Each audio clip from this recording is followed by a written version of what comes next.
Greetings, magical mages and spiritual sages. Welcome to Age of the Mage podcast. We're on episode 60. Today it's going to be fairly short, and it's an exercise. It's just kind of a fun, um, a fun episode, and I think we'll start doing more of these because it gives us all a chance to do some real practicing. So I have looked at a lot of different kinds of ESP experiments and read a lot about the history of several things like this. And today we're going to do a very, casual, we're going to take a casual approach to this. And we're going to do a little bit of, let's call it soft remote viewing or some distance scanning. And it's going to involve telepathy because we're not going to be able to separate that out. Several years ago, a project was done out of the Stanford Research Institute where they would have these double-blind experiments and show they would choose a picture, an image of something, and then nobody really knew which image was being chosen, even among the leaders of the experiment. And then they would have people try to view what was in that envelope that was chosen as the target, as the image for that particular experiment. And the people would do various things in order to scan that target and see how accurate they ended up being. Well, interestingly enough, they were doing this experiment to see how if this kind of remote viewing or distance scanning was possible and how accurate people could be about it. Well, later what they would do is some of the people that did the experiment, they would actually take, like, I think it might have even been the people that did the best, they would actually take them to the place that they had chosen in the and put as an image into the envelope later, so that the person got to see, actually go and see the place that had been an image that they previously had to target remotely. Now, what happened was they started thinking about this later and realized that the people with the highest scores as far as accuracy and things like that were the ones that they later took to the places.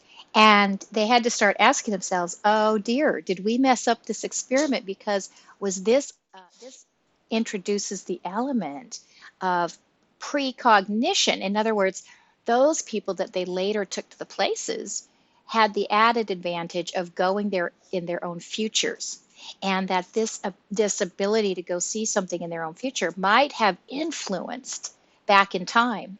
When they were actually sketching the place in the envelope, they might have been picking up on seeing that place specifically in their own future without knowing the difference. So the experiment, they had to really narrow down exactly how it would be done so as not to be testing for, telepathy or precognition at the same time as they were testing and working with the concepts of remote viewing and scanning. So we aren't going to have a totally clean experiment here because I do know what this image is. I have seen it and I've chosen it, and I will be concentrating on it.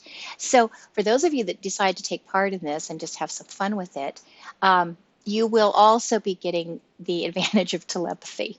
So it's not a blind experiment on my end. Now, we might be able to do some of those. I could probably get John to choose some images and put them in envelopes or something. But in any event, it'll be kind of fun to see what you come up with. So here's what we're going to do. I have an image chosen, and I'll be looking at it. And there are some very strict protocols to remote viewing. So some of you have probably studied it. You're probably already doing it. And there are a multitude of people doing it that are on YouTube and other places that you can observe and see how they would advise you to go about it. Now, we're going to do something a little more casual. I'm calling this remote viewing, but you don't have to stick to any particular protocol.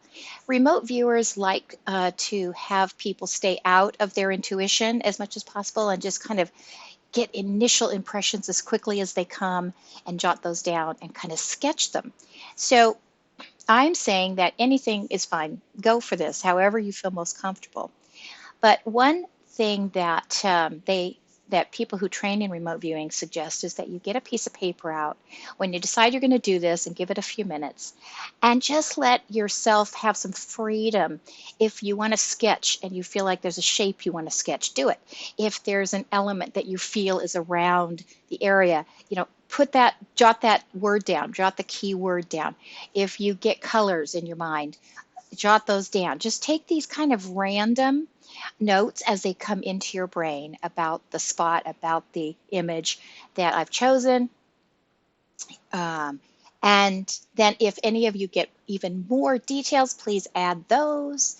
And you should be able to do this within a few minutes. I'd say it should just kind of come in as soon as you decide that you want to open up to this experiment and have some fun with it and choose and see if you want to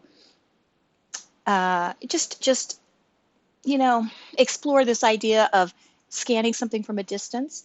Now, so we're going to call this particular target 1, the number 1, and then small letter A, 1A.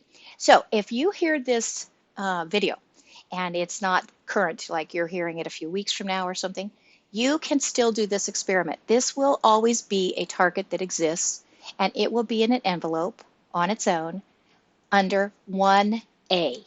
And so if you hear this video at any time and want to try this, go right ahead. There's no time or space that's going to intervene with the process. It will still exist. And then you can check in to see what was the target.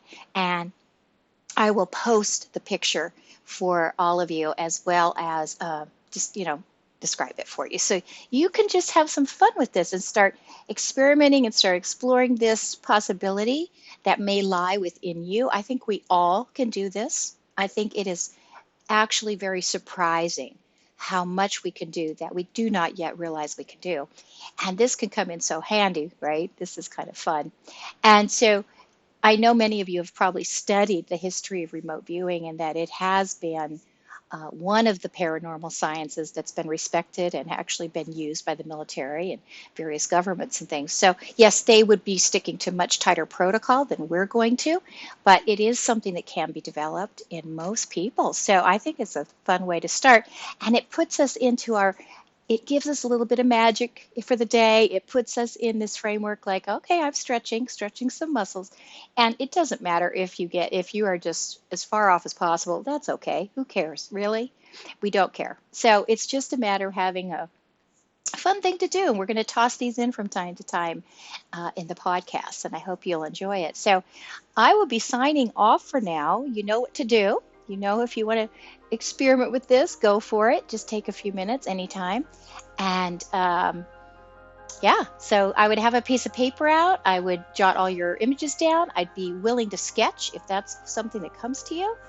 And then we'll check back in on this and see if any of you feel like you got kind of close, even if you got a shape or a feeling or a color or something that ties into this. And we'll keep doing it. We'll keep stretching this muscle and see where we end up.